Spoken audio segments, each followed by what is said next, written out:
नमस्कार, बिप्टा न्यूज में मैं सुशील कुमार आप सबका स्वागत करता हूं। आइए शुरुआत करते हैं आज की मुख्य खबरों से। फिल्म धुरंधर का ट्रेलर देखकर पाकिस्तानियों ने दिया अपना रिएक्शन। कहा, हिंदुस्तानियों ने फिल्म तो बना दी, फिल्म बनाने से पहले हमसे पूछ तो लिया होता, हम उन्हें दिखाते लयारी की गलियां, रहमान डकैत के बारे में भी बताते।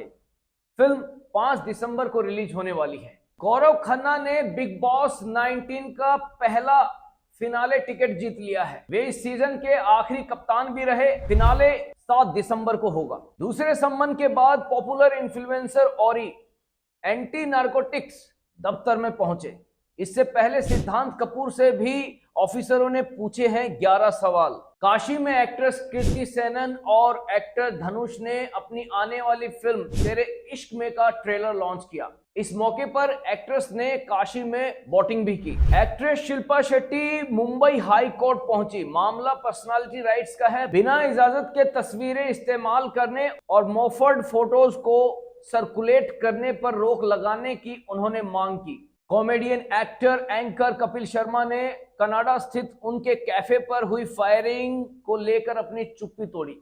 उन्होंने कहा कि वे अपने देश में असुरक्षित नहीं बल्कि सुरक्षित महसूस करते हैं और मुंबई पुलिस से बेहतर और कोई नहीं है। एक्टर धर्मेंद्र की याद में मुंबई में सेलिब्रेशन ऑफ लाइफ के नाम से एक प्रेयर मीट रखी जा रही है। आज उसमें सोनू निगम भी परफॉर्म करेंगे। अभिनेत्री रसिका दुग्गल ने कहा कि स्ट्रगल के दिनों में वे कपड़े उधार लेकर ऑडिशन देती थी। पहली फिल्म से उनकी कमाई मात्र 3,000 रुपए की हुई। वेब सीरीज मिर्जापुर और दिल्ली क्राइम से उन्हें मिली ब्लॉकबस्टर जैसी फीलिंग। बीते शनिवार मुंबई में ग्लोबल पीस ऑनर्स 2025 का आयोजन हुआ। इस मौके पर महाराष्ट्र के सीएम देवेंद्र फडणवीस और नीता अंबानी के साथ साथ जानी मानी हस्तियां भी शामिल हुई। इस मौके पर शाहरुख खान और रणबीर सिंह देशभक्ति के रंग में रंगे हुए दिखे।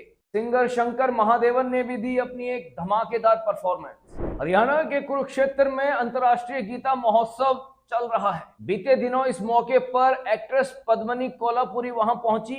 उन्होंने श्री कृष्ण की बाल लीलाओं पर आधारित एक नाटिका की प्रस्तुति दी। इसके बाद कल यानी कि 26 नवंबर को टीवी के जाने माने लोकप्रिय चेहरे पुनीति सर ने अपनी कला के माध्यम से महाभारत की कहानी को मंच पर जीवित किया। इसके बाद रामायण पर आधारित एक नाटक की प्रस्तुति होगी जिसमें भगवान श्री राम जी के माध्यम से गीता के नैतिक मूल्यों को उजागर किया जाएगा। महोत्सव के अंतिम दिन यानी 1 दिसंबर को मशहूर भजन गायक अनूप जलोटा जी अपनी प्रस्तुति से महोत्सव को विदाई देंगे। पंजाबी सिंगर सिद्धू मूसेवाले के नए गाने का पोस्टर रिलीज हो गया है। ये गाना अगले हफ्ते रिलीज होगा। इस पोस्टर में पेड़ पर बंदूकें लटकी हुई दिखी।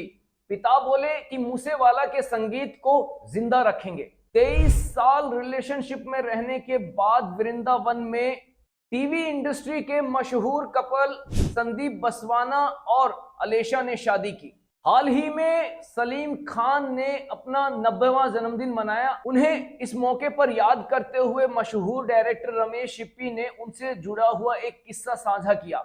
उन्होंने कहा कि जब सलीम साहब और जावेद साहब उनके ऑफिस आए तो उन्होंने उन दोनों को अपनी स्क्रिप्ट राइटिंग डिपार्टमेंट में शामिल किया और उन्हें बतौर सैलरी 750 रुपए दिए गए, यानी कि दोनों को 1500 रुपए सैलरी के पैकेज में रखा। रमेश शिप्पी ने आगे बताया कि हम तीनों की जोड़ी कामयाब रही और ये रकम आगे जाकर 10 लाख रुपए तक पहुंची। फिल्म इथा की शूटिंग के दौरान श्रद्धा कपूर के पैर में चोट लग गई थी। उन्होंने हाल ही में अपने पैर पर बंधी पट्टी का वीडियो सोशल मीडिया पर पोस्ट किया। ये वीडियो वायरल हो गया है। वीडियो के कैप्शन में उन्होंने लिखा है, अब थोड़ा आराम किया जाए। फैंस उनके ठीक होने की कमेंट्स में कामना कर रहे हैं। हाल ही में उदयपुर के जग मंदिर पैलेस में अमेरिकी अरबपति रामा राजू मंटेना की बेटी नेत्रा मंटेना और वामसी गड़ी राजू की शादी का समारोह संपन्न हुआ। इस शादी में बॉलीवुड से लेकर हॉलीवुड तक की सेलिब्रिटीज का जमावड़ा हुआ। इस मौके पर अमेरिकी राष्ट्रपति डोनाल्ड ट्रंप के बेटे ट्रंप जूनियर भी अपनी गर्लफ्रेंड के साथ शामिल हुए। आहान पांडे ने मीडिया और फैंस से झूठी खबर ना फैलाने की अपील की है।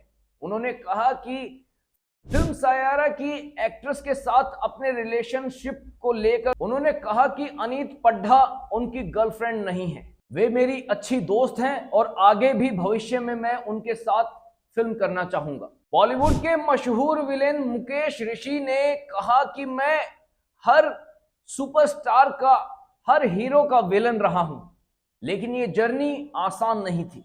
फिल्म सरफरोश के बाद मुझे साउथ इंडस्ट्री से भी काम मिलना शुरू हो गया। 21 नवंबर को एक्टर मनोज वाजपेयी की बहुचर्चित web series the family man prime video पर रिलीज हो चुकी है।